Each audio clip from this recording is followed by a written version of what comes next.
Hi, ನಮಸ್ತೆ ಎಲ್ರಿಗೂ. ನಾನಿವತ್ತು ನಿಮಗೆ ರಾಗಿ ಹಿಟ್ಟು ಬಳಸಿ ವೆಜಿಟೇಬಲ್ ಸೂಪ್ ಹೇಗೆ ಮಾಡೋದು ಅಂತ ಹೇಳ್ಕೊಡ್ತಾ ಇದ್ದೀನಿ. It's a healthy recipe, so keep watching. ಸೂಪ್ಗೆ ನಾನಿಲ್ಲಿ ಅರ್ಧ ಈರುಳ್ಳಿ, 1 ಕಪ್ ಎಲೆಕೋಸು, ಅರ್ಧ ಕಪ್ ಕ್ಯಾರೆಟ್, 1 ಕಪ್ ಬೀನ್ಸ್ ಸಣ್ಣದಾಗಿ ಹೆಚ್ಕೊಂಡಿದ್ದೀನಿ.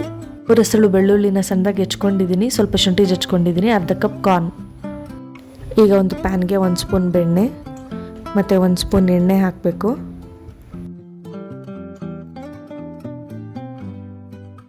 ಶುಂಠಿ ಬೆಳ್ಳುಳ್ಳಿ ಹಾಕಿ ಚೆನ್ನಾಗಿ ಫ್ರೈ ಮಾಡ್ಕೋಬೇಕು. ಚೆನ್ನಾಗಿ ಫ್ರೈ ಆದಮೇಲೆ ಸಣ್ಣದಾಗಿ ಹೆಚ್ಕೊಂಡಿರುವಂಥ ಈರುಳ್ಳಿ, ಕ್ಯಾರೆಟು, ಬೀನಿಸು, ಎಲೆಕೋಸು ಮತ್ತು ಕಾರ್ನ್ ಇಷ್ಟನ್ನು ಹಾಕಿ ಎಣ್ಣೆಲೆ ಚೆನ್ನಾಗಿ ಫ್ರೈ ಮಾಡ್ಕೋಬೇಕು. ತರಕಾರಿ ಎಲ್ಲ ಬೆಂದಾದ್ಮೇಲೆ 3 ಕಪ್ ನೀರನ್ನು ಹಾಕಿ ಚೆನ್ನಾಗಿ ಬೇಯಿಸ್ಕೋಬೇಕು.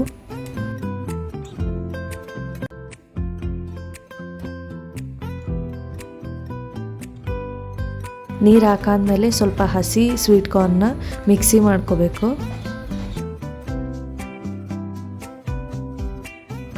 ಈಗ ಮಿಕ್ಸಿ ಮಾಡಿಟ್ಕೊಂಡಿರೋಂಥ ಸ್ವೀಟ್ ಕಾರ್ನ್ನ ಹಾಕಬೇಕು. 1/4 ಸ್ಪೂನು ಮೆಣಸಿನ ಪುಡಿ, ಅರ್ಧ ಸ್ಪೂನ್ ಉಪ್ಪು, ಸ್ವಲ್ಪ ಚಿಲ್ಲಿ ಫ್ಲೇಕ್ಸ್ ಹಾಕಬೇಕು. ಈಗ ಒಂದು ಬೌಲ್ಗೆ 2 ಸ್ಪೂನ್ ರಾಗಿ ಹಿಟ್ಟಿಗೆ ನೀರನ್ನ ಹಾಕ್ಕೊಂಡು ಮಿಕ್ಸ್ ಮಾಡ್ಕೋಬೇಕು. ನಾನಿಲ್ಲಿ ಖಾರಕ್ಕೆ ಹಸಿಮೆಣಸಿಕಾಯಿ ಬಳಸ್ತಾ ಇರೋದ್ರಿಂದ ಸ್ವಲ್ಪ ಮೆಣಸಿನ ಪುಡಿ ಜಾಸ್ತಿ ಹಾಕ್ತಾ ಇದ್ದೀನಿ. ತರಕಾರಿ ಎಲ್ಲ ಬೆಂದಾದ್ಮೇಲೆ ರಾಗಿ ಹಿಟ್ಟು ಹಾಕೋಬೇಕು.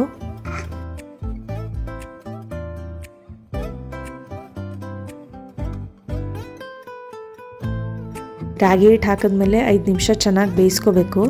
ಸ್ವಲ್ಪ ಗಟ್ಟಿ ಆಗುತ್ತೆ. ಫೈನಲ್ ಆಗಿ ಸ್ವಲ್ಪ ಕೊತ್ತಂಬರಿ ಸೊಪ್ಪು ಹಾಕಿದ್ರೆ ರಾಗಿ ಸೂಪ್ ರೆಡಿ.